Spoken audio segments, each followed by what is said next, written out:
16 grados 8 décimas, ya clima primaveral aquí en la ciudad de Buenos Aires, así que estamos aquí haciendo Bajá de la Nube en radiosimultánea.com.ar.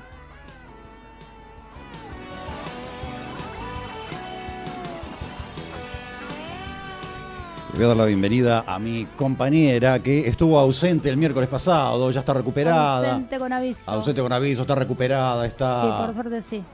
¿Cómo está, señor Marcelo Bien, Salvo? muy bien, estoy feliz de estar aquí haciendo Bajá de la Nube en Radio Simultánea y qué felicidad tener a nuestro invitado, una persona de prestigio, realmente, Eduardo Longoni, sí, de prestigio, obviamente. Nos honra con su presencia. Estuve mirando... Hola, ¿cómo andan? Bien, muy bien. Estuvimos mirando parte de la trayectoria de Eduardo y la verdad, cada uno en su profesión, realmente con todo lo que tiene. Acá estaba mirando en la Unión Soviética, estuviste en España, en Italia. Sí, en muchos lugares estuve, muchos más estuvieron mis fotos. Sí, claro. Lo cual es mejor, porque digo que yo tengo varios pasaportes llenos de sellos, pero mis fotos tienen más, así que eso me enorgullece y me gusta más. Bueno, perfecto. Estuve mirando algunos materiales, ahora te voy a hacer una serie de preguntas también, porque en uno de ellos mostrabas la primera foto que sacaste.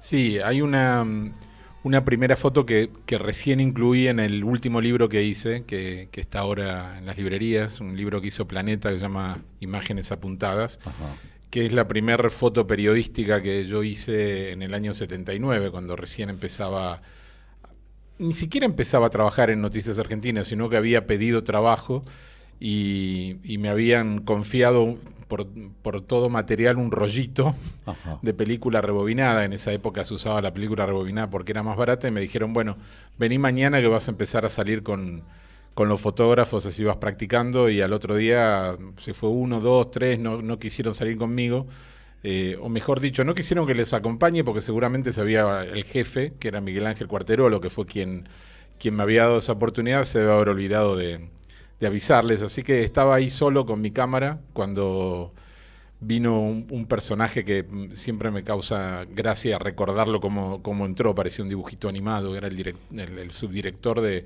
la agencia, Jorge Brince, que después trabajé muchos años con él, y 1979. 79, plena dictadura, un atentado montonero, de lo que se llamó la contraofensiva de Montoneros, que entró una célula a la Argentina y atentó contra 3 de los integrantes del equipo económico de Martínez de Hoz. Wardell Crane, Juan Aleman, que es de este atentado fue la foto, y después a Soldati en la 9 de julio. Cuando te agarra esa situación y vos estás con la cámara, ¿y con cuántos años? Acababa de cumplir 20, acababa de salir de la colimba. Yo hice una colimba media traumática en el 78. No solamente por lo que implicaba vestirse de verde en el año 78, más con una militancia política en partidos de izquierda que era de donde yo venía, sino porque además fue la movilización al Beagle, así que estuve 4 meses ahí en la frontera esperando no entrar en guerra. Mirá, te tocó eso también. Sí. A mí me dieron de baja como tambor de guardia. ¿Qué es tambor de guardia? Viste, qué interesante eso. Cuando nos citan para, acá en Palermo le dicen patricios, entonces el tambor de guardia es el que hace la diana, el redoble. La diana y la retreta. Cuando suben la bandera a la diana, y yo tenía que tocar cuando ya había que hacer silencio, y eran las 8 de la noche, y estaban todos ya guardados. Y después me mandaron al comando jefe del ejército, y era el que subía la bandera en el mástil, me iba a mi casa, volvía y la bajaba. Qué buena tarea. Exacto, pero un día... ¿Pero eras músico o aprendiste? No, soy músico. Buenísimo. Pero un día... Para otra vida, tengo que saber que para hacer la colimba hay que ser músico. Tenés que esperar hasta el final, porque, ¿viste cuando te convocan en el servicio militar? Bueno, ¿quién sabe cocinar? Y se levantaron un montón. Allá, ¿quién sabe conducir? Y otra tanda. ¿Quién sabe electricidad? Y se fueron, y cada vez quedaba menos gente en el playón de ahí, del regimiento. Entonces, en un momento dado yo pensaba, tiene que haber algo mejor. ¿Quién sabe coser? Se levantaron un puñadito cada vez menos. Y cada vez quedaba menos gente sentados. quién sabe una cosa o la otra. Entonces, evidentemente, ya cuando quedaban 200, 300 tipos, dijeron, ¿quién sabe algo de música? Y los 300 nos levantamos. Después nos hicieron una prueba, cánteme el himno nacional. Y todo el mundo empezó, no, la segunda parte.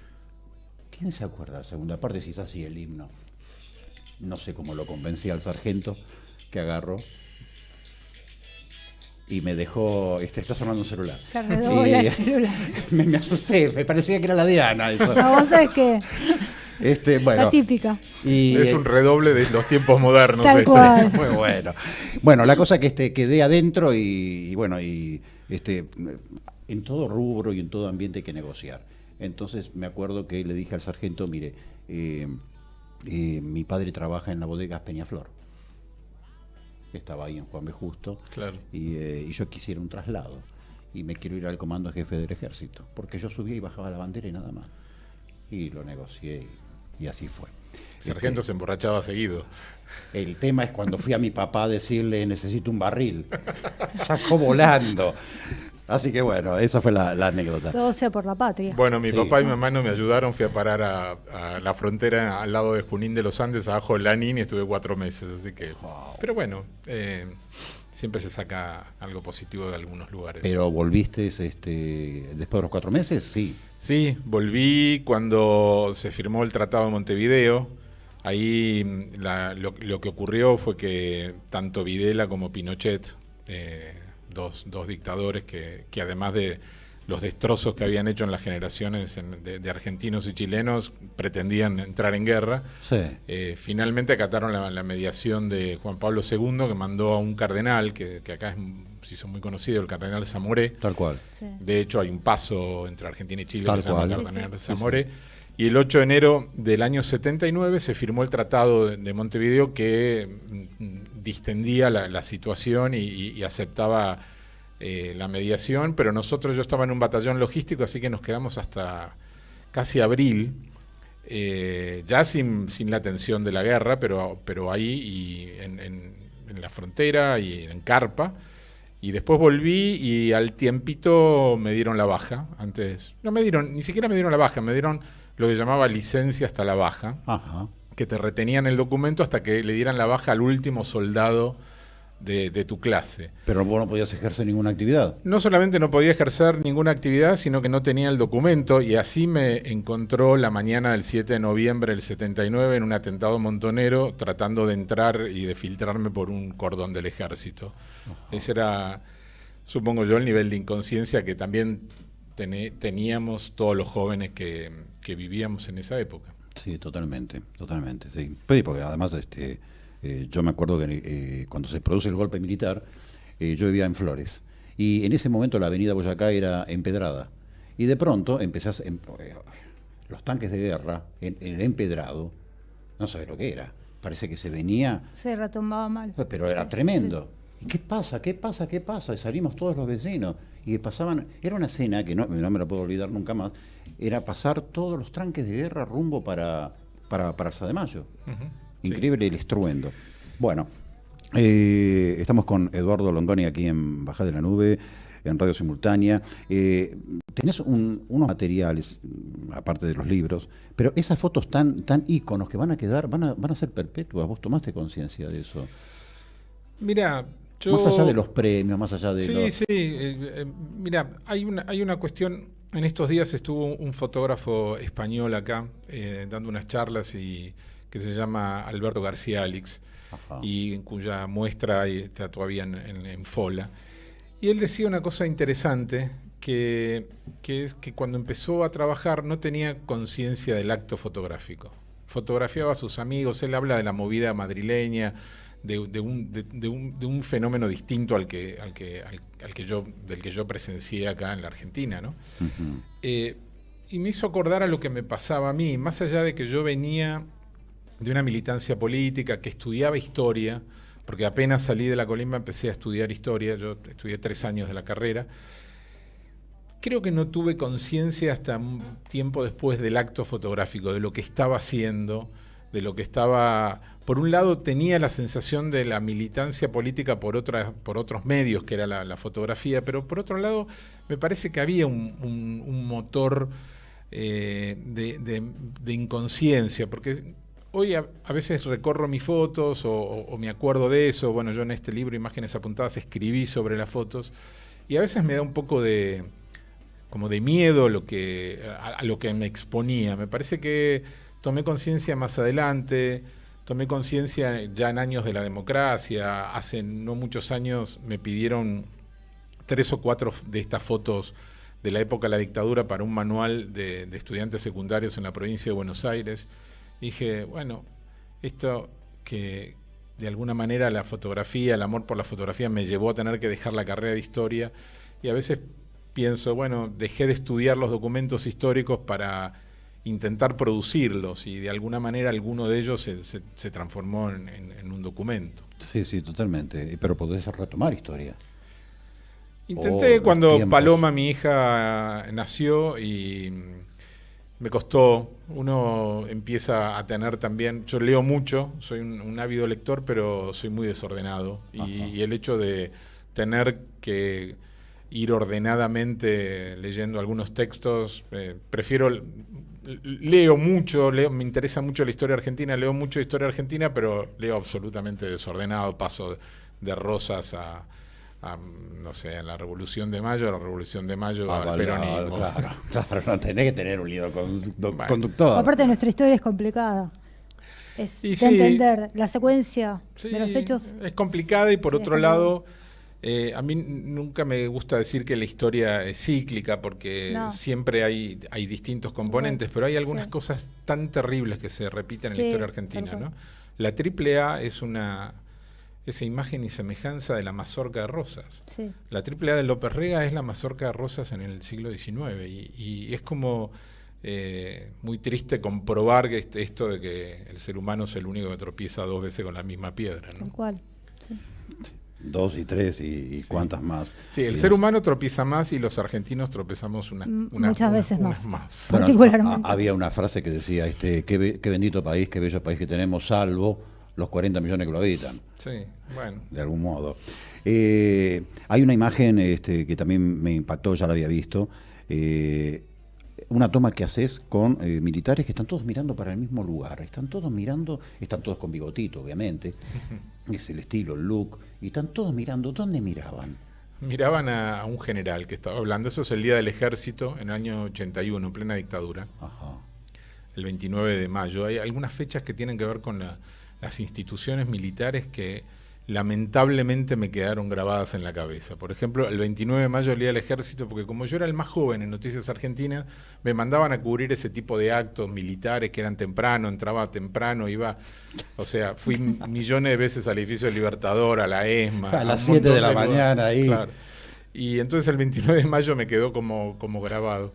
Y ese es un día del ejército donde hay un general de turno, que por suerte no recuerdo el nombre, que está hablando, y estos militares, que son suboficiales del ejército, que estaban formados pero de una manera media extraña, como dándole la espalda. El edificio Libertador tiene unas escalinatas, y el general hablaba desde arriba, sí. Y ellos se van dando vuelta, y yo, ahí volvemos a esto que yo les contaba un poco de la inconsciencia. Yo estaba fotografiando a este general, que era la foto que iba a transmitir la agencia Noticias Argentinas, con un teleobjetivo corto, y me di vuelta con el teleobjetivo en el ojo, como si fuera una especie de juego, en esos años donde era complicado jugar, y me encontré con esos militares mirando, porque parece que me miraran a mí, claro, ¿no? O sea, yo estoy en la línea del general. Aparte, todos, sí, vuelta. Y bueno, yo hice 2 o 3 fotos que obviamente no se transmitieron en ese momento, porque cuanto menos era una imagen burlona del ejército, y Noticias Argentinas, que era una agencia bastante progresista dentro de lo que era el conglomerado de los medios que ayudaron al golpe, también tenía que cuidarse, o sea que tenía cierta autocensura, y entonces esa foto durmió en un cajón, ese negativo durmió en un cajón hasta el año 83, que yo la presenté en una muestra del periodismo gráfico argentino, y ahí se empezó a difundir. Sí, a traducir en algo así como un símbolo en contra de la dictadura, ¿no? Y creo que es mi foto más publicada, no sé, estará ahí con la de La mano de Dios de Maradona, pero Claro. se transformó casi en un hecho político. Además, cuando terminaste la sesión de fotos, podemos estar mirando algunas imágenes de Eduardo. Llegaste a la agencia y no era el revelado en forma inmediata, traje esto. Sí, ahí en la agencia nosotros, obviamente estamos hablando de época analógica, o Sí, sea sí, que sí, revelábamos totalmente. el rollo blanco y negro en el laboratorio. Y mi editor, que era Miguel Ángel Cuarterolo, aquel que me había dado la oportunidad el primer día que yo fui, vio la foto, le interesó, me ayudó a reencuadrarla, a copiarla y demás, pero me dijo, bueno, no la podemos transmitir. Así que ese día la foto que se publicó en los diarios era la foto del general de turno que hablaba el Día del Ejército. Ok, vos estás hablando del oficio del Libertador, cuando a mí me mandaron ahí a hacer subir. Vos izabas la bandera. Exactamente, pero ¿Y tuve. en qué año izabas la bandera? Y te diría que en el 79. Ah, no, entonces ya te habías ido. Ya me había ido, bueno, no, ya, no tenía los bigotes yo. Bueno, la cosa es que yo tocaba con guantes, como Patricio, obviamente, y en un momento dado del redoble se me escapa un palito. No. Y estaba lleno de militares de alta gama en las escaleras. Se me escapa el palito y yo tengo que seguir tocando igual. Y la bandera, cada vez que la estaban subiendo, yo me transpiraba porque me parece que no llegaba nunca más. Claro. Y yo tenía que hacer el simulacro con el... ¿Y con qué tocabas? ¿Con un palito y qué? Y con el el dedo. dedo. Claro, ok. Y el palito, en cámara lenta, yo lo veía como se iba, porque ahí viste que está en una explanada. Claro. Bajan el auto ahí, sube el tipo y se va. Y el palito se iba para allá y no llegaba nunca la bandera. Bueno, ok. Se saludaron todos, bajaron. Yo dije, la que me espera acá. Y bueno, se fueron todos los que estaban en la cúpula y queda un mayor que me llama. Soldado, venga, voy corriendo. Obviamente, el saludo militar de la banda no es así. Es con los dos palitos juntos en la 100. Entonces, tenía uno. Vaya a buscar el palito. Fui desesperado y aparte con el tambor, todo lo demás. Y cuando vuelve me manda a hacer cuerpo a tierra y todo, y salto con Sí, el tambor. un baile. Con el tambor puesto, que es complicado. Le puede pasar cualquier cosa al FAL pero al tambor no le puede. Bueno, la cosa que me comí creo que 15, 20 días en el calabozo. Ah, ¿sí? Sí. ¿En un calabozo? Ahí conocí a los murciélagos, además. En el edificio del comando jefe del ejército. A Batman, conocí. Bueno, sí, a Batman. Pero después hay otra foto mítica que lo veo a Jorge Rafael Videla persignado, rezando. Sí, reconcentrado, como escribió... ¿Se puso para la foto? ¿Posó? No. Mirá, yo vuelvo a esta historia de que como era el más chico, te levantaba temprano y iba a la agencia. Y entonces había muchas misas de las Fuerzas Armadas en la capilla Estela Maris, que es una capilla chiquitita que queda al lado del edificio La Armada, del edificio Libertad. Y ese día, yo había ido a muchas misas y veía que Videla comulgaba y después se reconcentraba, vaya a saber, pensando qué cosas, ¿no? Recalculando estaba. Sí, Iba primero a rezar, pedía perdón antes de... Como escribió una vez sobre esa foto mi amigo, el gran fotógrafo Marco Zimmerman, dice, Videla está rezando 999 Padre Nuestros, Claro. 1000 Ave Marías y 1500 Rosarios por la penitencia que le tocaba solamente por el día de hoy. Sí. Y entonces, por eso le digo, rezaba de antemano por lo que iba a hacer durante el día. Era ya el 5º aniversario del golpe y se celebraba una misa por los caídos en la subversión, por la subversión, como ellos le llamaban. Y como yo ya había hecho a Videla comulgando un montón de veces, dije, me voy a ir del otro lado, porque tenía prevista esta foto, que en realidad esta escena la había visto yo muchas veces. Claro. Así que cuando me quedé ahí, me perdí la comunión porque no me podía cruzar, y cuando se arrodilló yo también me arrodillé, hice la foto, mejor dicho, encuadré, porque no hice la foto instantáneamente, porque la foto por un lado lo tiene a él rezando y cierra por la izquierda con un militar que está con su traje de fajina, con su traje de combate, con un sable, y está él curando la comunión, y yo dije, bueno, algo tiene que pasar, alguien extraño que me complete la foto, hasta que llegó un niño, Y en ese momento hice la foto que de alguna manera yo pensaba, bueno, es este asesino. El símbolo de lo que implicaba. Y hay un niño que es de alguna manera la familia que ellos nos querían vender y era parte de esos padres que estaban haciendo desaparecer. Bueno. Ya en el año 81 yo, ya 2 años más o menos de fotografiar, me parece que ya estaba empezando a tener conciencia de este acto fotográfico del que hablamos al principio. Yo seguía estudiando historia, entonces tenía como un poco la sensación de que había algunas fotos, por ejemplo, esa foto se publicó, claro, y tal vez algún medio hasta la publicó de manera propagandística por el régimen, porque es una foto posible, pero yo tenía como la sensación de que en algún momento podía resignificarse, y de alguna manera la lectura de esa foto en democracia es la connivencia de la cúpula de la Iglesia Católica con la dictadura. Tal cual. Y bueno, a veces hay que tomar esos riesgos de que una foto parezca algo en algún momento, porque yo insisto mucho en que la fotografía tiene que ver con su contexto. Claro. Tiene que ver con el texto, con el contexto. Esa foto de ese señor que para nosotros es un asesino rezando, no es lo mismo para nosotros, para cualquier argentino, que para un campesino que vive en China. Yo le muestro esa foto y no le doy un epígrafe, el tipo me dice, bueno, no sé, hay un señor arrodillado y un cura. Lo mismo pasa con una foto de una madre de Plaza de Mayo. Sí. Para nosotros una señora con pañuelo blanco es igual a dolor, igual a búsqueda, igual a valentía, igual a un montón de cosas que están ya adosadas ese movimiento por derechos humanos, y tal vez alguien fuera de este país, lejísimos, lee esa foto literalmente. Es una señora con un pañuelo blanco. Claro.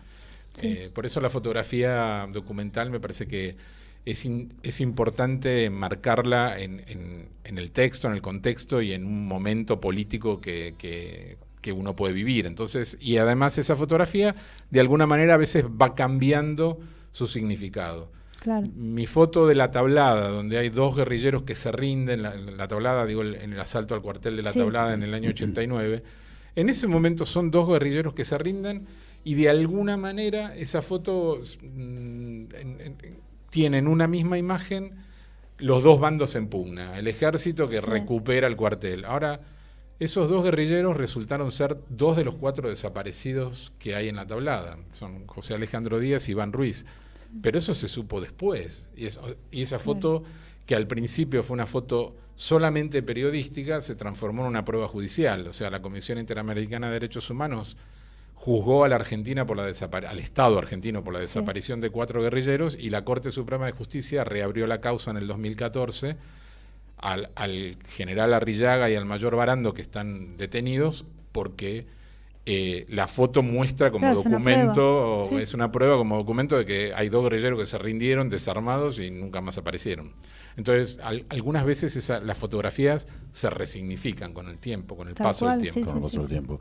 Recién mencionaste a la madre de Plaza de Mayo, y hay una imagen que vos tenés también, el pañuelo.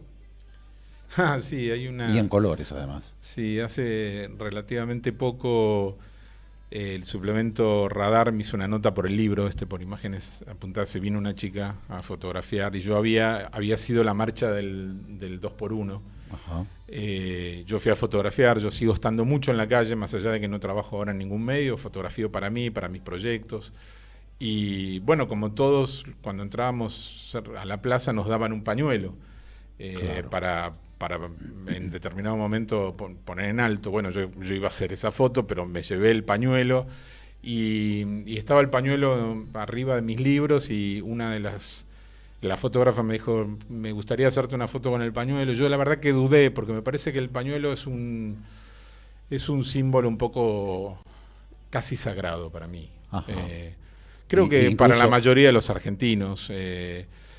Y entonces dudé, porque me parecía que fuera de lo que fue en la Plaza de Mayo era como banalizarlo, pero bueno, a veces los fotógrafos tienen la capacidad de convencer a los demás, y en este caso yo, más que fotógrafo, era fotografiado, y esta chica totalmente me terminó convenciendo, y no sé, no estoy muy convencido de esa foto. Ok, de todos modos, la realidad hoy con respecto a lo que son las madres de Plaza de Mayo, con todo lo que se estuvo descubriendo, ¿seguís teniendo la misma posición? Sí. ¿Sí? Sí, sigo teniendo la misma posición. Me parece que que cierto grupo de madres de Plaza de Mayo se hayan involucrado en algunas cuestiones que tienen que ver con cuestiones comerciales o cuestiones... Estoy hablando de la construcción de viviendas y demás. Sueños compartidos. Sí, sueños compartidos. Para mí no empaña que fueron ellas la infantería que horadó la piedra de la dictadura y que nos sacó de la noche más terrible de la Argentina.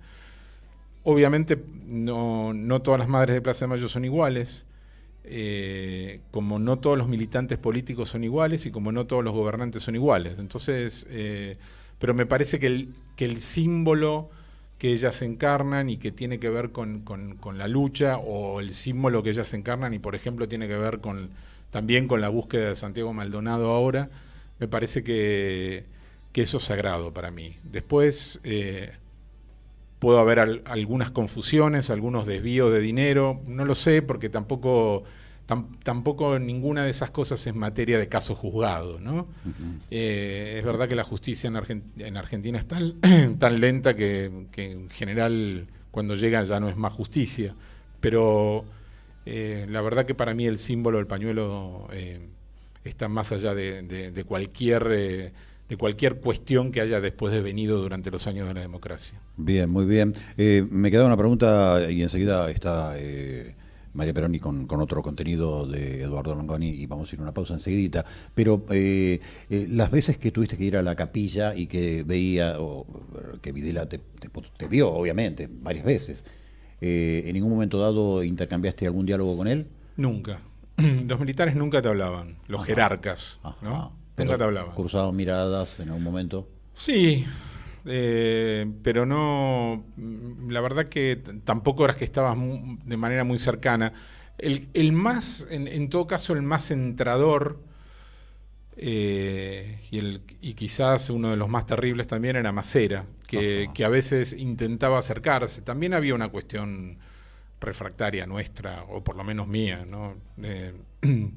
La verdad que no me agradaba ni siquiera la posibilidad de un saludo protocolar. Pero nunca, en todas esas oportunidades que fotografié, nunca me ocurrió de sentirme intimidado. Bien. Y tampoco me ocurrió de sentirme interpelado por alguno de ellos. Bien, muy bien, muy bien. Hay una foto también interesante de Juan Pablo II, está con una niña. Sí. ¿Eso fue en la visita a Argentina? Yo fotografié a Juan Pablo II en 2 oportunidades. Hice todo el recorrido que él hizo en Argentina cuando vino en la visita posterior a lo que fue Malvinas, sí, que sí. ahí estuvo un día solo. La hizo durante el gobierno de Alfonsín, poquitos días antes del primer alzamiento de Cara Pintada. Exacto, que recorrió toda la avenida de Rivadavia. Claro. Y yo, acreditado por la Agencia de Noticias Argentinas, participé del pool, o sea, viajaba en el avión con el Papa. Mira.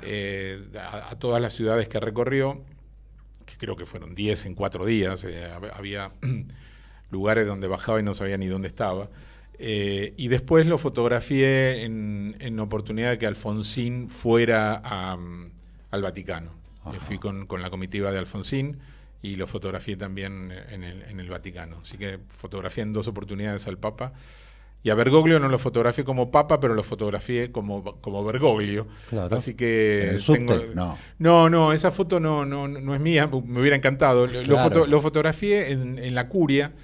Lo fotografié 2 veces, una vez para el diario Clarín, donde yo trabajé desde el 90 hasta el 2015, y otra vez lo fotografié para la tapa de un libro, que esa vez me quedé toda una tarde con él y hay fotos bastante íntimas de lo que después devino ser un papa, ¿no? También, una foto que otra vez se resignifica, ¿no? Pero es lo mismo. Aparte, poco tiempo después fue papa. Sí, muy poquitito tiempo después. O sea, tuviste prácticamente el último encuentro antes de que viajara. Sí, inclusive yo le incluí esa foto en este libro porque hay como una anécdota. La historia era que el editor del libro quería que la tapa fuera Bergoglio riéndose, y Bergoglio no se reía nunca.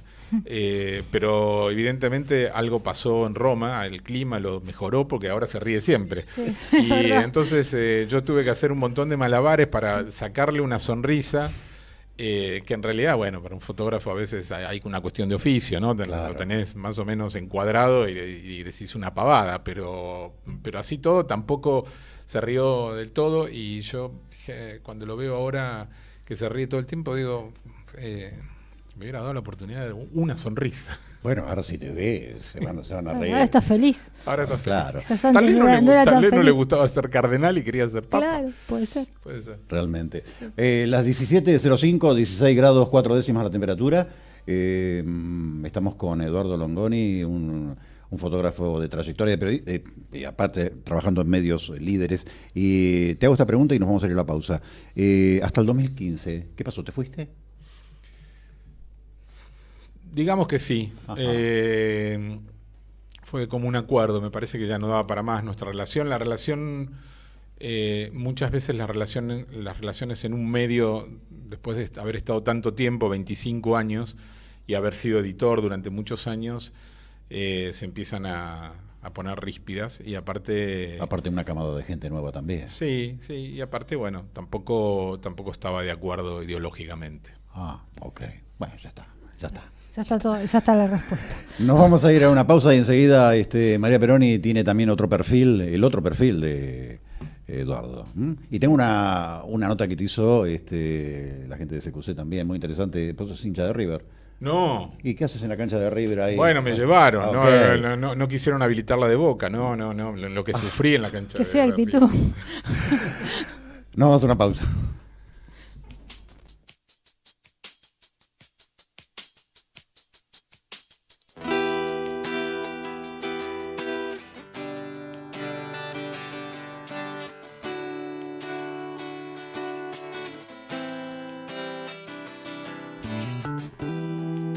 Si digo tu nombre, todo lo demás es artificial, mágica y real. Causas bienestar, siento tu caudal, provocas mi mente tierna y despojada hacia mí. Los ángeles, síntomas de piso, estás en mi camino.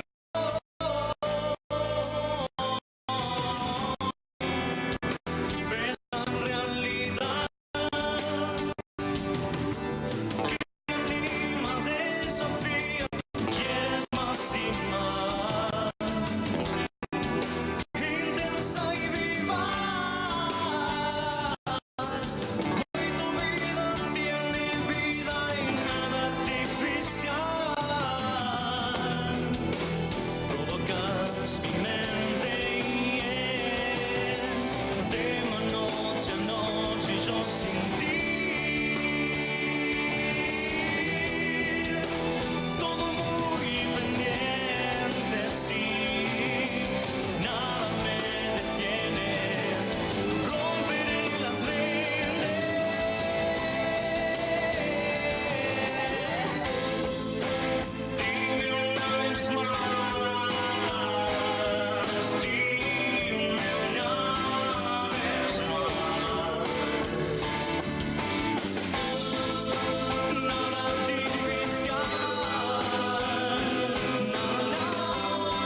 aquí, .com.ar,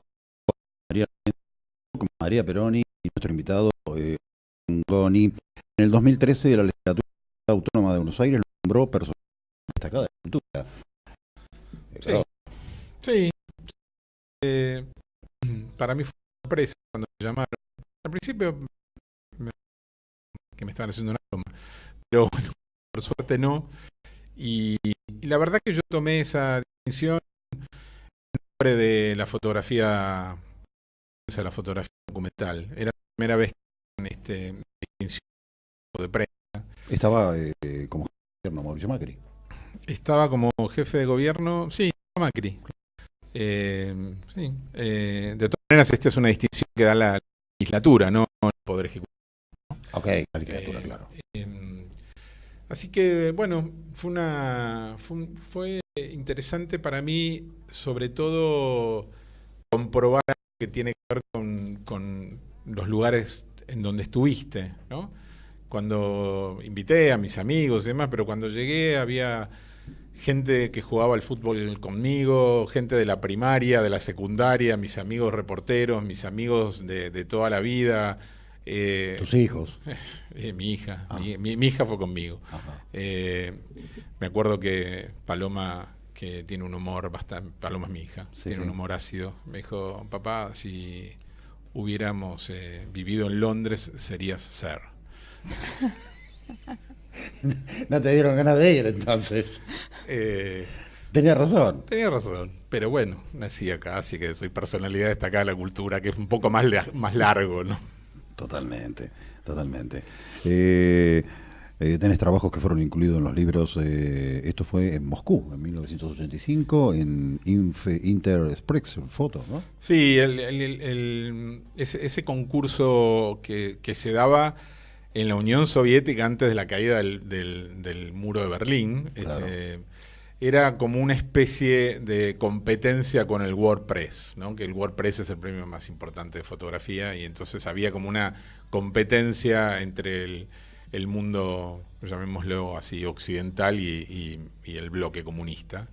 Y me dieron esa distinción por una de las fotos de Madres del Plaza de Mayo, Ajá. que es la Marcha por la Vida, una foto donde hay dos madres que están siendo atropelladas por un caballo de la infantería. Sí. Hay un gesto de susto, de miedo, sí. Y está Sí, la Marcha por la Vida en el 82, ya después de la Guerra de Malvinas, fue una marcha que la dictadura se le ocurrió ese día cerrar la Plaza de Mayo, que no entrara nadie, que no entraran las madres, y bueno, esto es en la Diagonal Sur, viene un grupo de madres y la caballería las ataca directamente de manera ya, bueno, obviamente después de la represión clandestina de los 30.000 desaparecidos, los secuestros y demás, había mucha represión en esos años en la calle, a las incipientes marchas obreras o estudiantiles, pero era más inconcebible que le tiraran los caballos a las madres de Plaza de Mayo, pero bueno, así fue ese día. Sí, totalmente.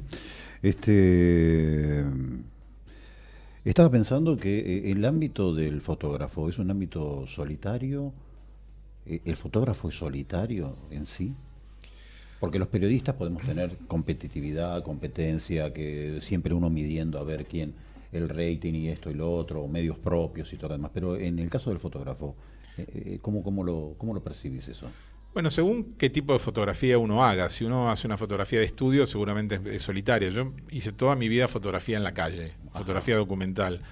Así que una de las cuestiones que más me interesan a mí con la cámara es interactuar con la gente. Esto de poder estar en un partido de fútbol, en una marcha política o en el Vaticano fotografiando al Papa. Esas posibilidades en mi vida, yo vengo de una familia de clase media baja, económica y culturalmente me las dio la cámara. O sea, yo entré, mi pasaporte para viajar en el mundo fue la cámara. Las cosas que aprendí, los lugares que visité, las distintas comunidades con las que pude tener contacto y que te enriquecen, lo hice a través de la cámara. Claro, en realidad no estabas encasillado, al menos con tu director, en que tenés que sacarle fotos solamente a cara de militares y todo lo demás, porque si te mandaron a México a cubrir el Mundial, No, claro, hacía de todo tipo de fotografía. O al Papa, o hay fotos de unas modelos también. ¿De modelos? ¿Hice alguna foto de alguna modelo? Hay una chica muy bombona que la vi ahí, pero bueno, de eso después. No sé, pero sí. Okay, sí, porque hay una cosa que tiene que ver con una cuestión de formación, ¿no? O sea, yo no estudié fotografía, porque no había dónde estudiar, claro. Y la verdad que no me enorgullezco de eso. Y no solamente tengo ciertas lagunas, sino casi mares en el mundo de la fotografía. Hay un montón de cosas. La fotografía de estudio para mí es una fotografía absoluta que me es absolutamente ajena. O sea, si yo entro a un estudio fotográfico, están los flashes y una modelo y demás, me siento y me pongo a ver si viene alguien que pueda hacer una foto, porque yo no sé hacer eso. Para mí la fotografía siempre fue una fotografía que tiene que ver con la calle, con el documentalismo, con tratar de contar qué es lo que está pasando.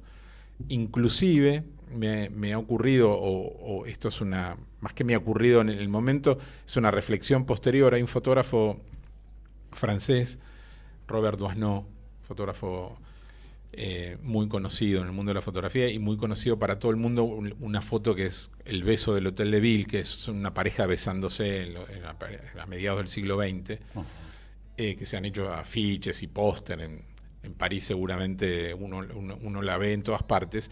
Él decía que cuando fotografiaba fuera de París se sentía fotografiada como un turista, porque no entendía el código de los demás países. Claro. Y a mí me pasa lo mismo con respecto a la Argentina. Si yo fotografío en otro lugar, la siento como una fotografía turística. Siento realmente que yo puedo fotografiar en la Argentina porque es mi lugar en el mundo, nací acá, no me quiero ir de acá, trabajé toda mi vida en este país y de alguna manera creo tener una posición que me ayuda a entender lo que le puede pasar a un señor que vive en una villa miseria o un señor que vive en la avenida del Bear, porque bueno, es algo por lo cual he transitado toda mi vida. Seguro. Sí, adelante María. Dentro de la cantidad en el tiempo de fotografías y en el mundo, es difícil seleccionar la preferida, ¿no? Sí. O una Además secuencia. paso por épocas. Claro. Hay momentos en los que me cuesta competir con mis fotos más conocidas, con las fotos de Madre de Plaza de Mayo, los militares, las que hablábamos, la tablada, mis fotos más duras desde lo documental. Y hay momentos en los que me amigo con esas fotos y digo, bueno, son fotos que tuvieron que ver con un momento de la Argentina y ahora estoy haciendo otra cosa. No sé, por ejemplo, en este momento estoy trabajando hace varias semanas en una serie de fotos que no tiene nada que ver con eso y que acá sí me encerré, me vine para adentro.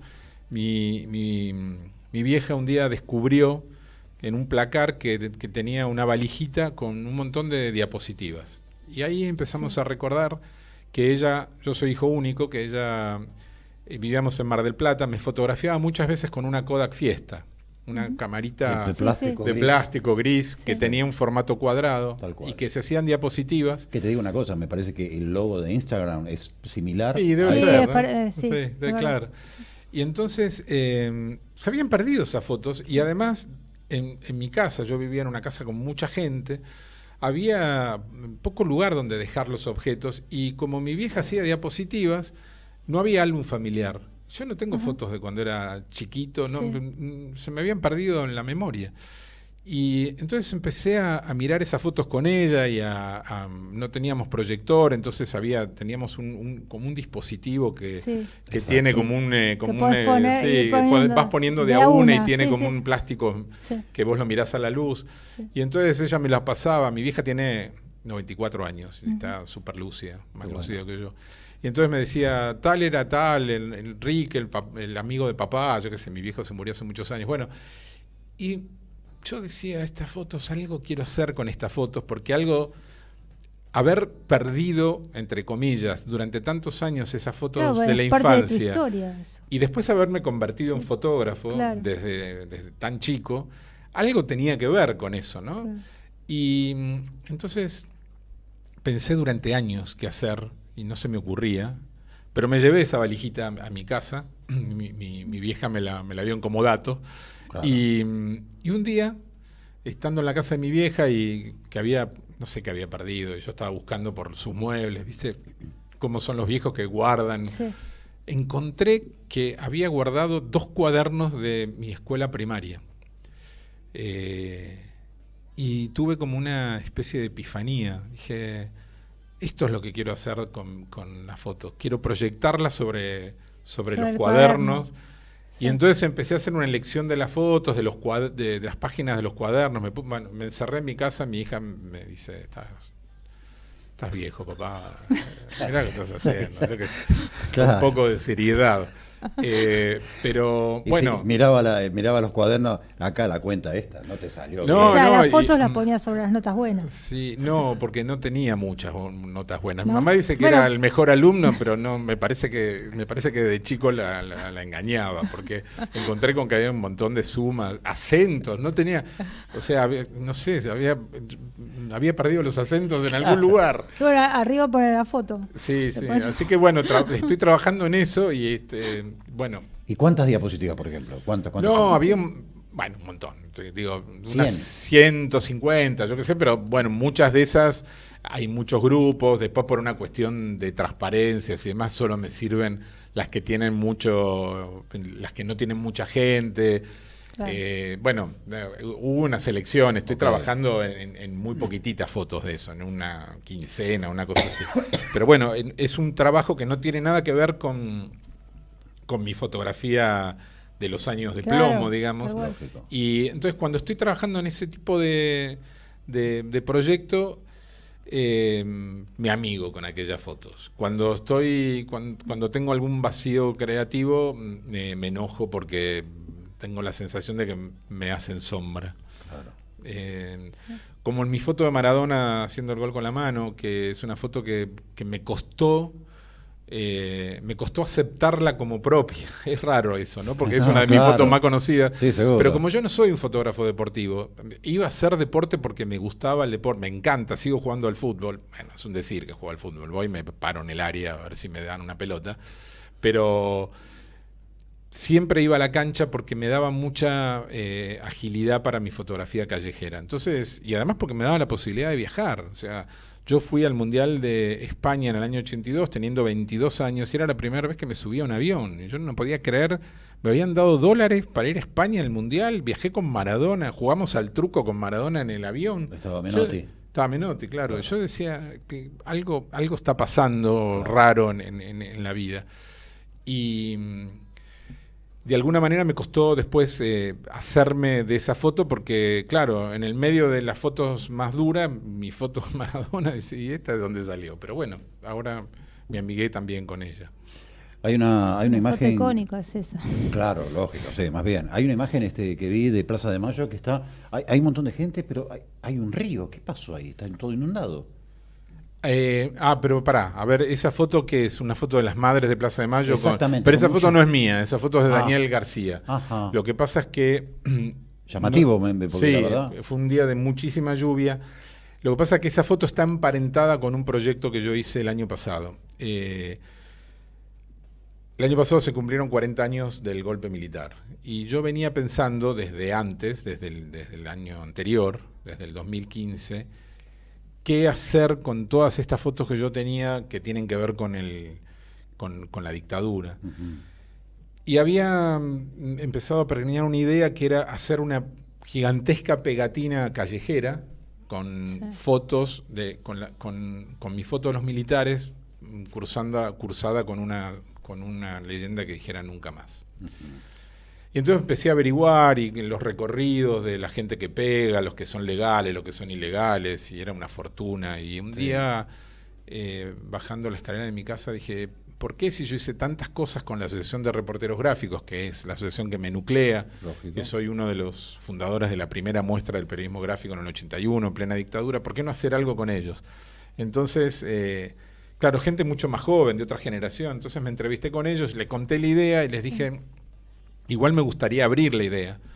Entonces llegamos, después de una charla, dije, vamos a hacer una cosa, vamos a contar en 3 fotos algo así como contar en 3 fotos la dictadura.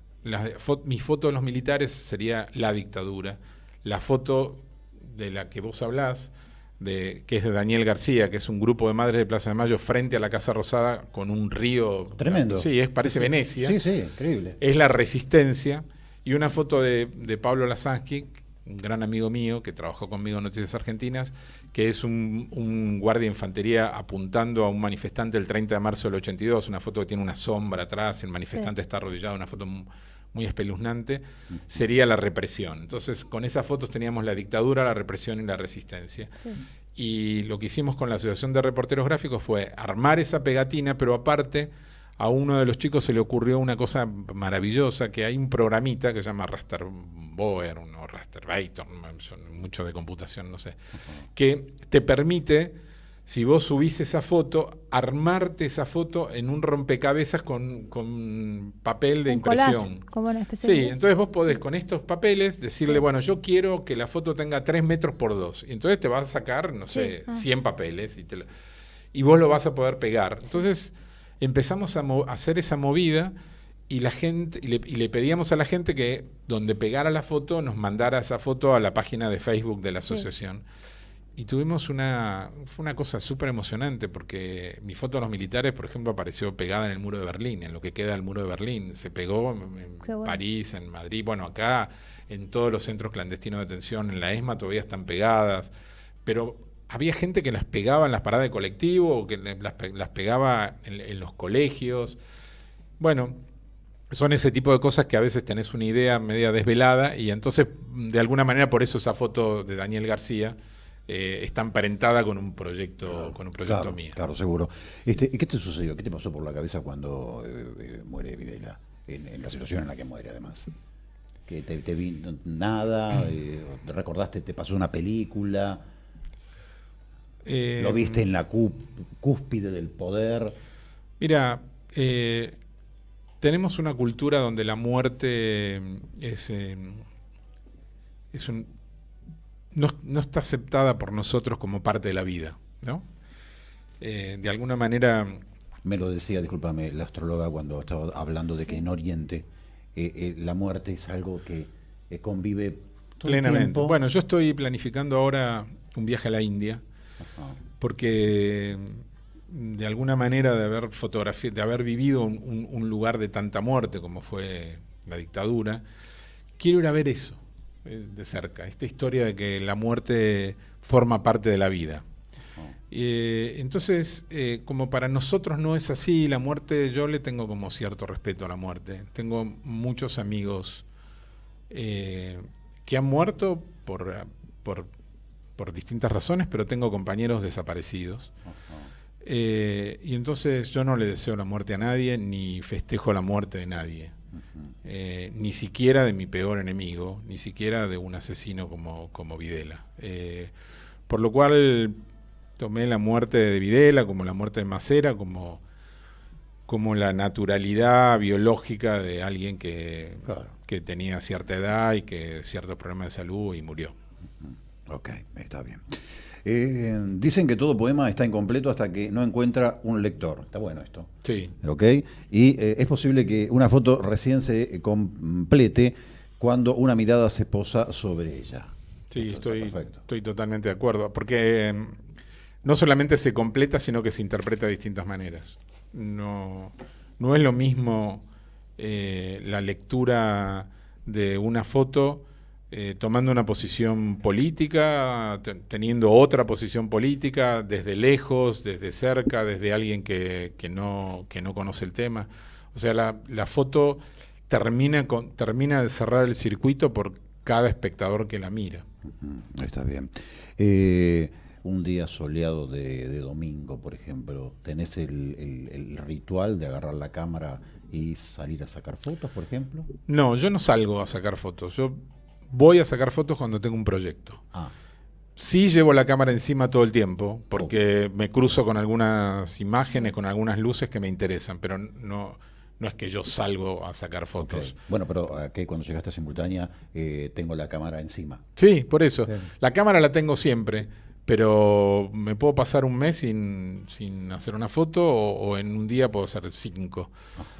Es como que si se te presenta una situación Sí, que te claro, atrae, por un lado ahí. están los proyectos fotográficos, por ejemplo, conviviendo con este proyecto que les conté de las fotos de mi vieja y los cuadernos de la primaria, estoy haciendo un trabajo hace bastante tiempo sobre pulperías. Estoy yendo a las pulperías. Yo sigo trabajando mucho en analógico porque me gusta mucho el terminar la foto, el papel fotográfico. Sí. Y en un alto porcentaje todo en blanco y negro. Sí, en blanco y negro. Siempre blanco y Sí, negro. no, siempre no. Esto que estoy haciendo de mi vieja, como ella, como la Kodak Fiesta la cargaba con Ektachrome y era diapositiva color, lo Claro, estoy haciendo en color, porque lógico. si no, pobre, le estoy sacando los colores de mi infancia. Pero las pulperías y Las los pulperías bares, lo sí. estoy haciendo en blanco y negro, en analógico, en película blanco y negro. Entonces, bueno, ahí sí, me voy, no sé, hace 2 fines de semana me fui especialmente a la zona de San Pedro y demás a fotografiar 3 pulperías.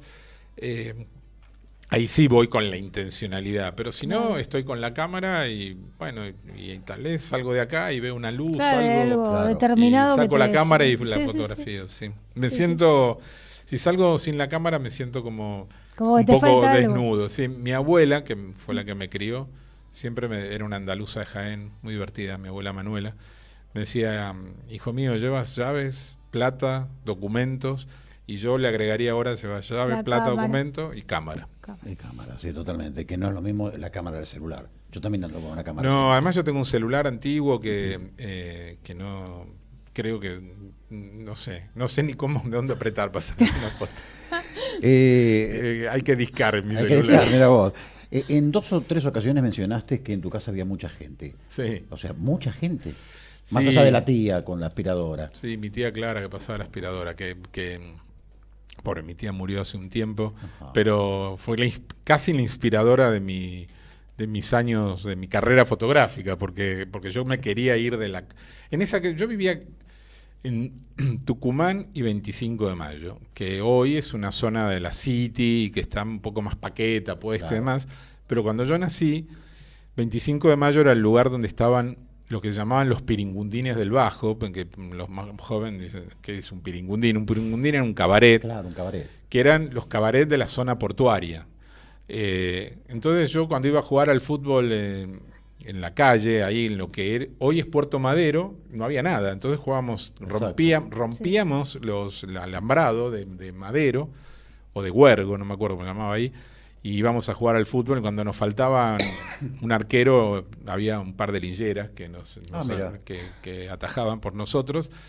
Y una vez que me corté, mi mamá no me dejaba ir ahí, obviamente, porque había que cruzar Leandro Alén y Huergo y Madero. Sí. Pero bueno, digo, no me dejaba, pero íbamos. Sí. Y entonces una vez me corté con un vidrio, porque claro, no era una cancha de fútbol, había vías, había todo, era un basural. Sí. Y me curaron las putas de los piringundines de 25 de Mayo con alguna bebida blanca, porque alcohol no tenían. Sobraba el alcohol, pero alcohol para tomar. Lógico. Y bueno, así que ese era mi barrio, y mi casa era como una especie de conventillo de clase media baja, y vivía mi mamá, mi papá, mi tía, mi tío, mi prima, mi abuela, y como no alcanzaba la plata para pagar el alquiler, había una habitación que le alquilaban a una viejita, que se llamaba Virginia, siempre era la misma viejita, que ya era como de la familia, Claro. pero yo no tenía habitación, entonces iba girando con un sofá de lugar en lugar, pero bueno, eso hizo de alguna manera que Te esforzaras. Y salieras de allí.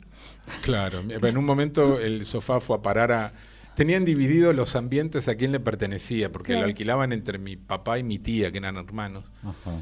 Y mi tía se había jubilado y le había agarrado un ataque de limpieza. Entonces, en un momento que yo tenía el sofá en un lugar que le pertenecía, a las 7 de la mañana ella pasaba la aspiradora por debajo del sofá. Claro.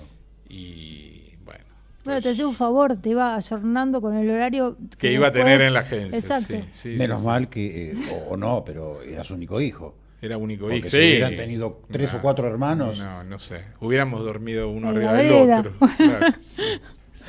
Tenemos ahí un pequeño video que te hicieron no hace mucho tiempo atrás, bueno, cuando estaba CQC con Gonzalito, donde estás entrando al Estadio Monumental. Yo tampoco soy hincha de River, soy académico.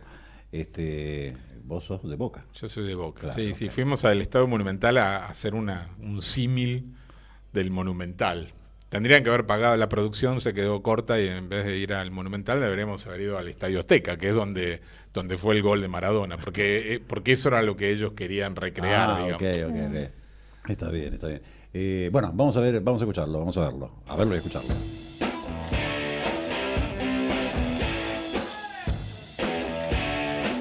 Nombre, Eduardo Londoño, profesión, fotógrafo, edad, 54.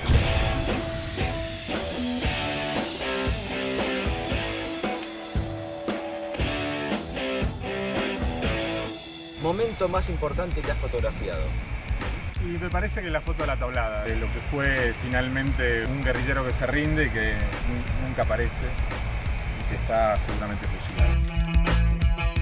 Segundo momento que has fotografiado. Y el gol con la mano de Maradona. El gol de la mano de Dios. Sí. Personalidad, Y la persona que más me gustó fotografiar y compartir con él fue Mario Benedetti, el quien hizo un libro.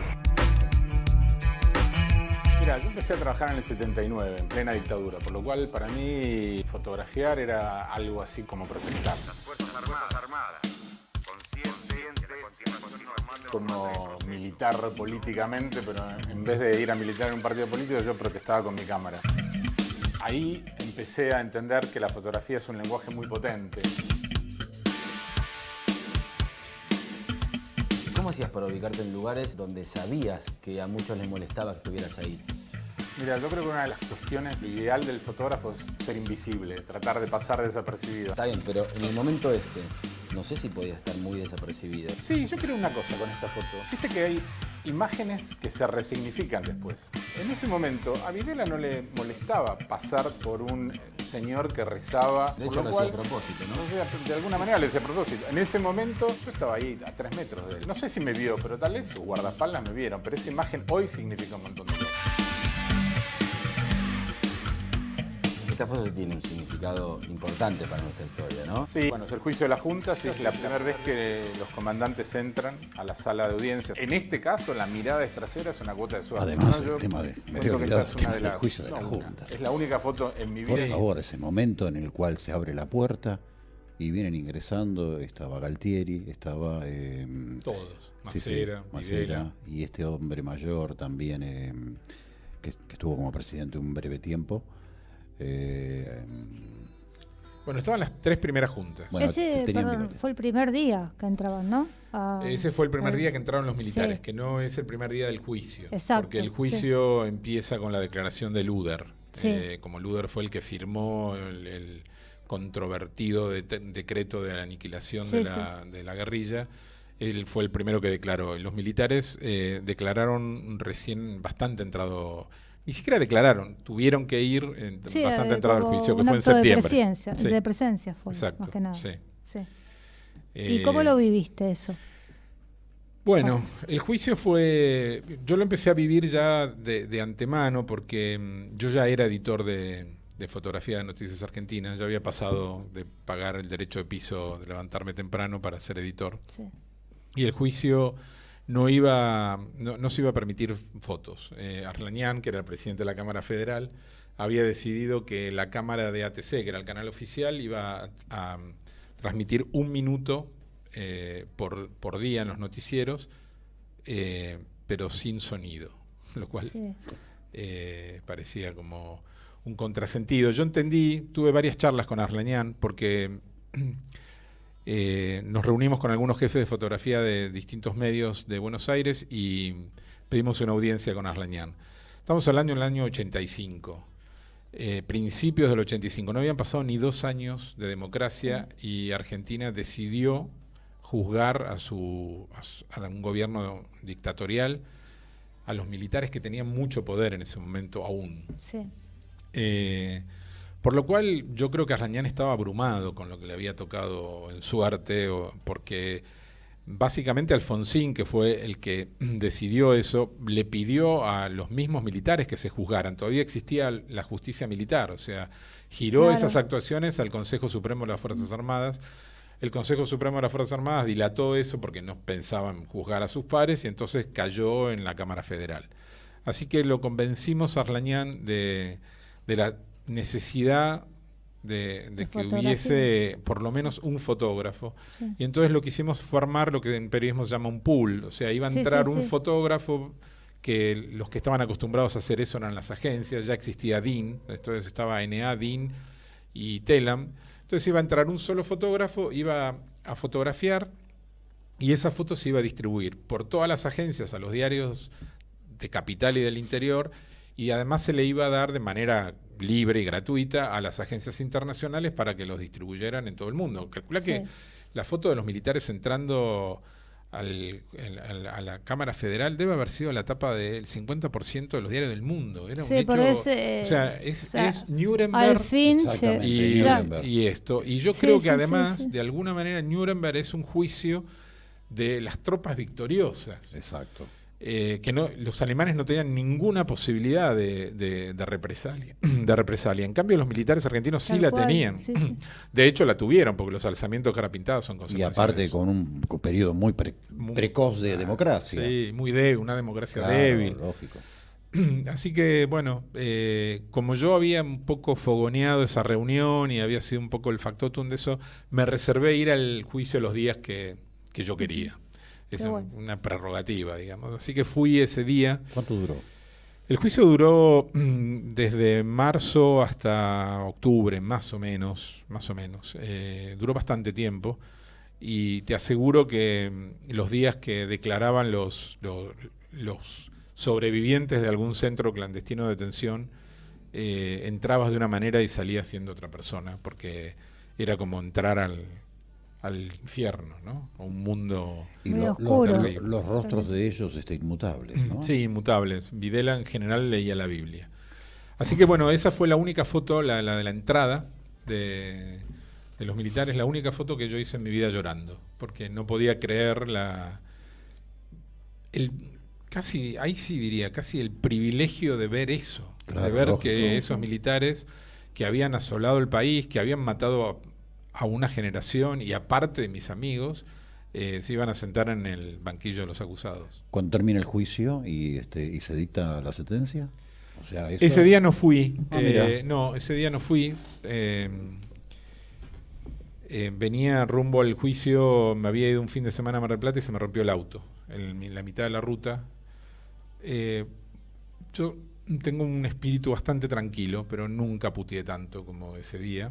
Pero bueno, aprendí también que puteando el auto no arrancó. O sea que... Fue en Dolores, no. No sé, en algún lugar, no me acuerdo dónde, pero se quedó y no pude ir. Qué bajón. Pero bueno, la foto de alguna manera que pasó a la historia es ese primer día que entraron esos militares, y que siempre yo digo que en la fotografía documental hay una pizca de suerte, y la suerte está en que entre dos de ellos se filtra la mirada de Estracera, del fiscal Estracera, que era el fiscal que acusaba, y de alguna manera la foto se completa con eso. Estracera está mirando fijamente a Videla. Videla es el último que entra, y bueno, eso obviamente yo no lo pude prever. Simboliza la justicia, esa foto. Sí, o sea, simboliza la justicia. Aunque venga con delay, pero... Sí, y tengamos en cuenta que en ese caso no vino con tanto delay. No, porque, en el caso por poquito de tiempo de democracia. Sí, la velocidad con la que se juzgó a la Junta. De hecho, bueno, durante todo el gobierno de Alfonsín, las dos primeras juntas estuvieron claro, detenidos. pero yo digo en el sentir de los argentinos. Sí.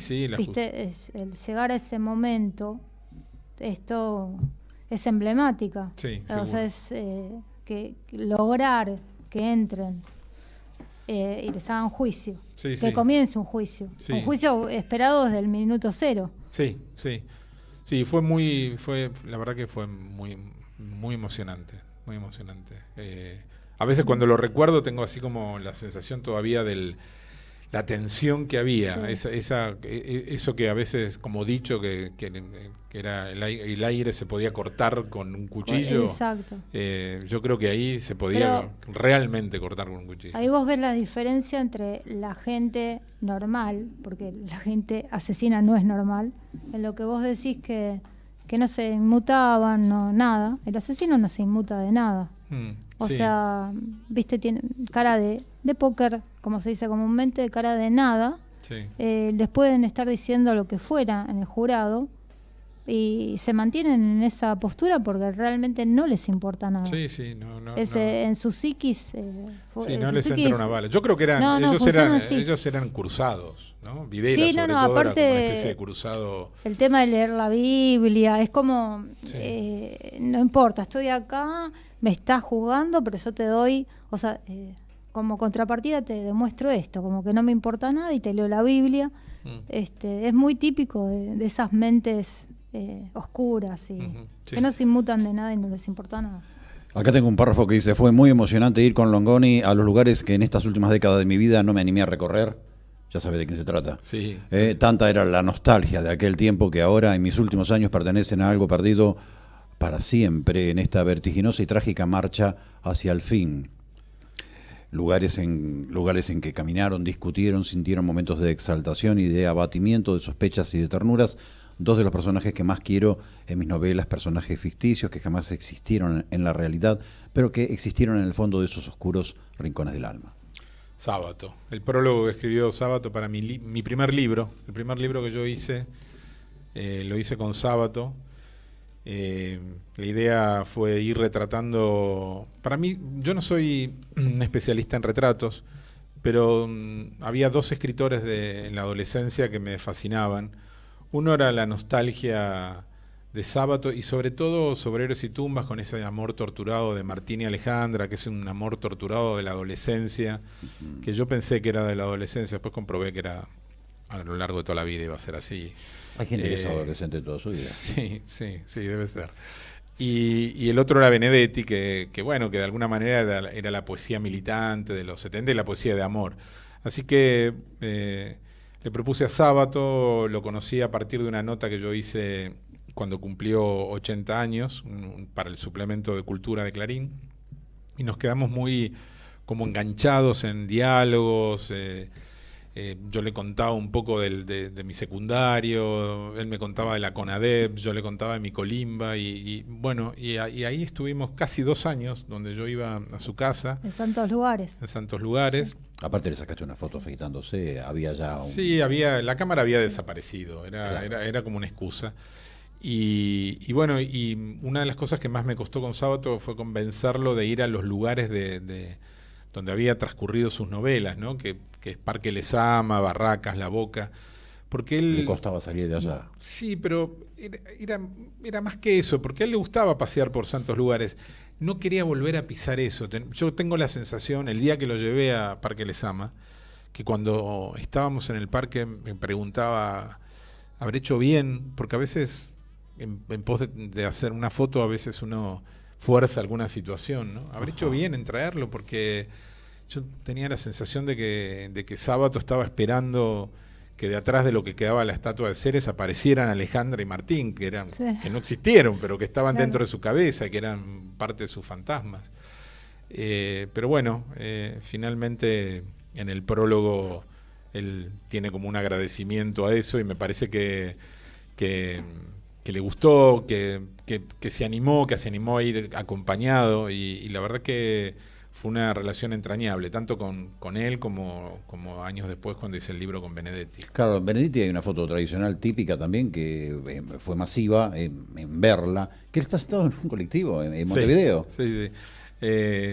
Benedetti era un tipo genial, con un humor totalmente distinto al de Sábato, ¿no? Sábato era un nostálgico, un tipo de la madrugada, que siempre tenía como como dudas metafísicas de cada cosa que ocurría. En cambio, Benedetti, que había vuelto del exilio hacía un tiempo, estaba como recuperando esos años que habían estado en blanco y que no había estado en su Montevideo. Y claro, Benedetti era el poeta uruguayo, entonces salías a la calle con Benedetti y todo el mundo se abalanzaba a abrazarlo, a a que le firmara un libro.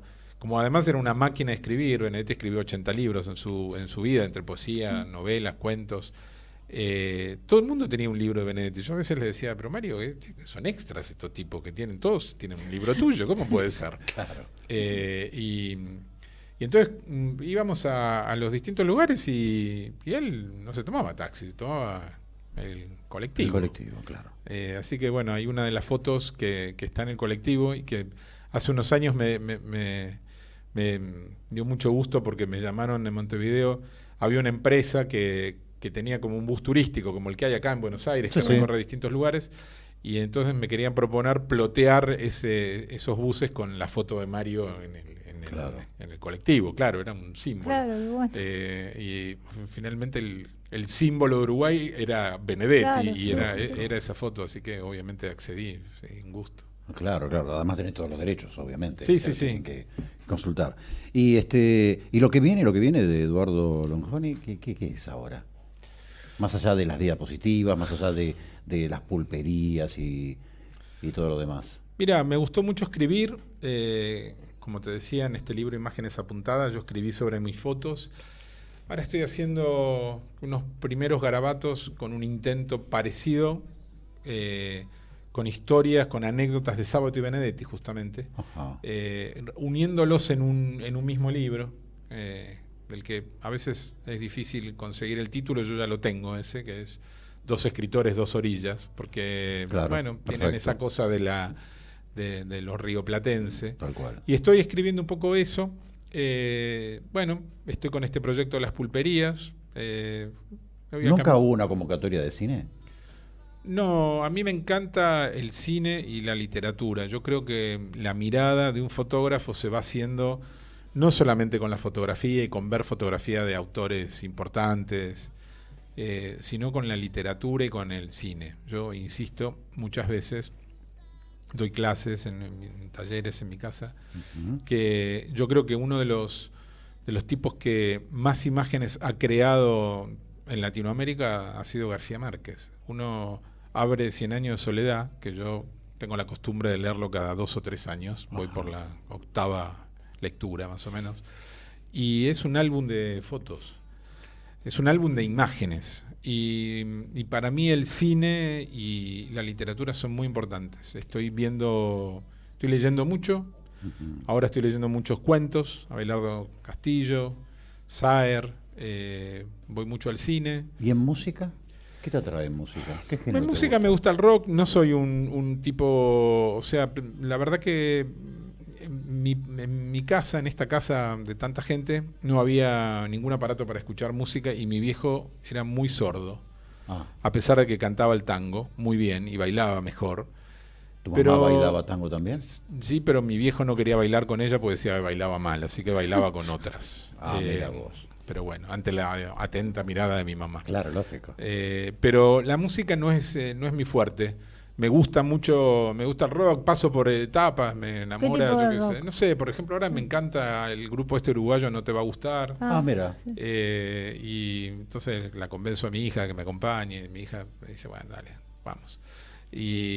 Pero ahora estoy... ¿Los Beatles no te gustan? Sí, los Beatles me gustan. Los Rollings no me gustan tanto. Ahora me ataqué con una cantante francesa muy jovencita que se llama Sass, que es una especie de Edith Piaf de este siglo. Genial. Sí. Mi hija también me pide, yo vivo con mi hija, me pide por favor que baje la música de Sass porque hay una canción que ya, porque yo la escucho a repetición. Claro, sí, hay te pegás con una y... Pero tengo más que ver con la literatura y con el cine y me gusta la pintura aunque no tengo formación, o sea... Pero me gusta mucho... No, me gusta ver pintura, me gusta Degas, me gusta Rembrandt. Bueno, claro, lógico. Las luces de Rembrandt son como el lugar para refugiarte. Para mí hay como... Para abrir un libro en mi casa, cuando estoy medio confundido con algo de fotografía, es o Cartier-Bresson, el genial fotógrafo francés, o Rembrandt, ¿no? Pero me parece que la mirada se va haciendo de un poco de todo eso que uno le va agregando. Para mí el cine es muy importante, la trama del cine, pero también es muy importante las luces en el cine, ¿no? Y la fotografía. Yo miro mucho eso, ¿no? Claro, claro. Hay películas geniales. Yo que hace 2 años pasó medio sin pena ni gloria una película que se llama Ida, que es una película sobre una monja. ¿Cómo se llama? Ida, una película blanco y negro que es maravillosa y busco mucho cierto tipo de películas. Ahora vi hace poquitito una película que también la terminé viendo en un cine chiquito que se llama Paraíso, una película que trata sobre una parte del nazismo, también en blanco y negro. Me gustan mucho las películas en blanco y negro, pero también me gusta, no sé, la locura de Kusturica, no sé, Underground, me parece que... Los días sábados a las 18 horas tengo un programa de cine que se llama Backstage Radio Trailer y han venido directores, han venido bueno. artistas, así que este es otra de las alternativas para que nos cuentes una película de esas que te han quedado marcadas. Bueno, sí. Underground seguro. Underground Perfecto. y yo creo que Underground es una de las grandes películas que me ha dejado así como que cada tanto la veo. Hay que encarar Underground, ¿no? Claro. Y otra película que me fascina es Apocalipsis Now, ¿no? Sí, totalmente. Apocalipsis Now es Sí, como, sí, yo creo que es también de una Tremenda. potencia, de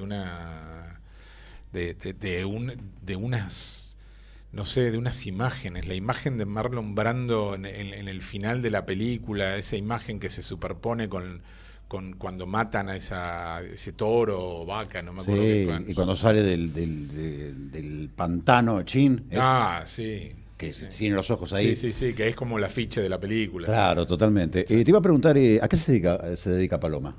Paloma estudia filosofía. Claro. Tiene 20 años, Ajá. divina, estudia filosofía y le gusta mucho viajar. Bien. ¿Y la relación con el padre? Más allá de que le hago algunas Supongo que es buena, yo qué sé, me soporta, no soporta. Ella dice que yo soy el que tiene mejor carácter en la familia. Y lo cual creo que es verdad, porque yo no suelo enojarme. Entonces, cuando ella se enoja un poco conmigo, yo le digo, ¿por qué gritas? No grito, levanto la voz. Claro, Bueno. claro. Pero la estás como custodiando. 20 años es una edad...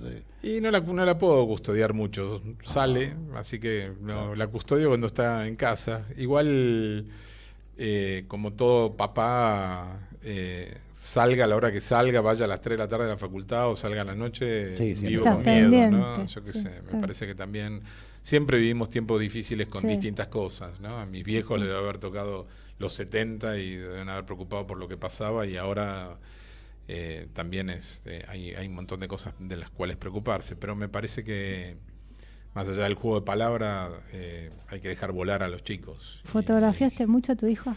Sí, la fotografié mucho, ahora no porque no se deja, ¿no? no le gusta que la fotografíe, siempre si hago una foto ahora siempre está la mano delante porque no quiere que la fotografíe. Lo que pasa es que está el tema ese de las selfies. ¿Está con el tema de las No, selfies? no. ¿Qué opinas sobre las selfies? Porque es la antítesis de lo que haces vos, o Sí, de lo que mira, hiciste toda la vida. A mí me parece... Está todo el mundo con ese aparato. Sí. Es la autofoto, y vos Sí. hiciste todo lo contrario. Sí, me parece que más que mirar las selfies, hay que mirar un poco el fenómeno en las redes sociales. Esta cuestión de me levanté y estoy comiendo una medialuna y además hago una foto o de la medialuna o de...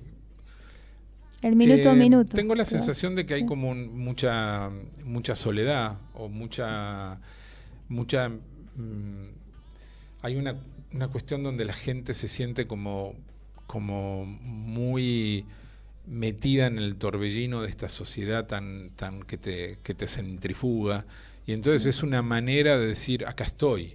Claro, acá estoy, desayunando, sí. Claro. Y uno podrá decir del otro lado, ¿y a mí qué me importa que estás desayunando? Sí. Claro. Pero me parece que es más profundo que el tema de la selfie. Es la cuestión de... bueno, muchos de manifiestan. estar, de poder estar, de poder... desde algún lado de permanecer. Sí, o de para permanecer. Para el otro. Sí. Y me parece que tiene que ver con una sociedad que se empieza a tragar a la gente. Pero mundial. Es un Sí, fenómeno sí, mundial. mundial. El otro sí. día leía... vino acá el presidente del Banco Mundial, Sí. no sé cómo se llama, Ujú. Y el tipo decía, bueno, la robotización va a terminar con entre el 50 y el 65% de los puestos de trabajo actuales. Sí.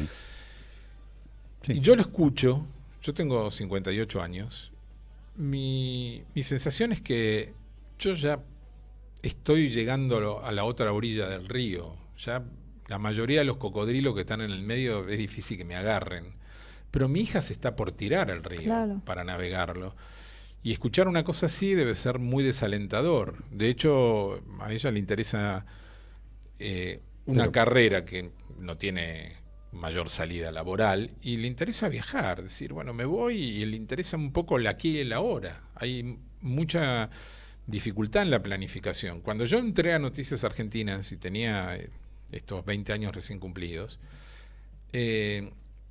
yo quería fotografiar, pero yo me quería quedar a trabajar ahí. Quería pasar de ser colaborador a ser un staff. Quería después, hacer una carrera. Fotógrafo, quería ser subeditor y después quería ser editor. Bueno, quería hacer una Yo sé carrera. que los 20 años de esa época no son los 20 años de ahora. No, Hubo un cambio tremendo que se fue dando en la sociedad y los chicos son totalmente, no digo por tu hija, sino en general. Es eso, vivir el momento, no proyectan casi nada. Tienen una mirada diferente a la que se tenía antes. Sí. Hablando de fotografía, yo estuve trabajando en el Buenos Aires Herald. Ajá. Y tenían... Que lamentablemente cerró. Cerró, sí, después de 140 años. Sí. Y me acuerdo que la parte de fotografía estaba cerrada hasta con 2 candados. La abría solamente el jefe de fotografía porque ahí tenían un stock de todo. De todo. Imagínate la trayectoria y los años que habían ahí. O sea, había que entrar con un permiso especial al sector. Al archivo. Sí, pero era una habitación enorme donde estaban colgadas máquinas, incluso todas Nikon eran. Y habían diapositivas, habían carrete de cinta, vaya a saber, pero era uno de los medios íconos en cuanto a lo que era lo de la Plaza de Armas. Sí, entonces, el Herald fue un diario muy valiente en la época de la dictadura, muy valiente. Bueno, quizás por el idioma que no lo dominaban mucho, obviamente, pero se animaron. Sí, se animaron, porque fueron muy valientes. Y en eso yo tengo que reconocer que me tocó en suerte estar en una agencia de noticias como Noticias Argentinas, que también fue muy valiente en esa época. De hecho, la agencia estuvo clausurada durante la Guerra de Malvinas por dar información de cómo iba verdaderamente la guerra, ¿no? Era una agencia que tenía... O sea, de eso de estamos ganando, seguimos ganando. Sí, estábamos perdiendo. Estábamos en digamos que Noticias Argentinas estaba en la antítesis de la editorial Atlántida, en ese sentido. ¿No? Reconocía que no estábamos ganando. Lógico. ¿Lo conociste a José Luis Cabezas? Lo conocí, pero no fui su amigo.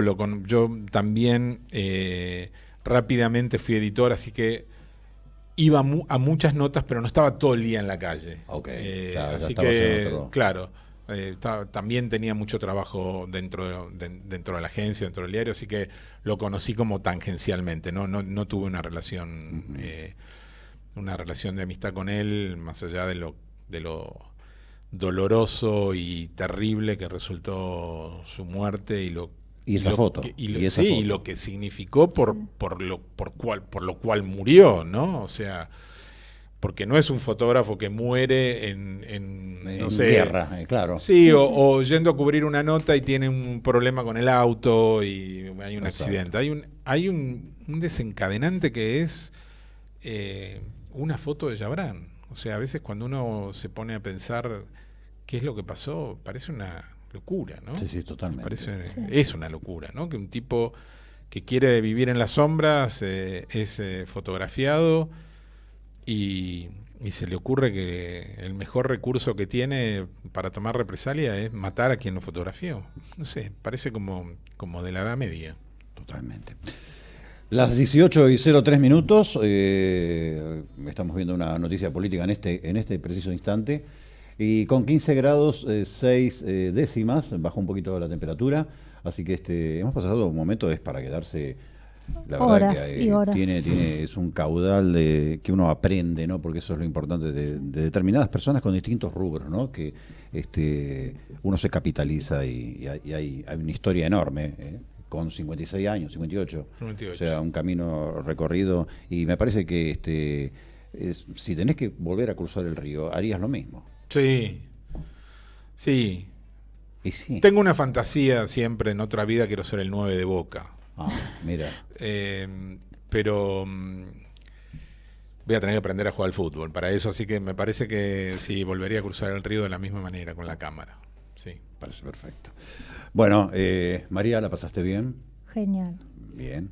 Eduardo, un placer tenerte Un aquí en gusto. simultánea Un gusto. y estamos abiertos. Y cuando quieras contar la película en blanco y negro, vení que la hacemos acá.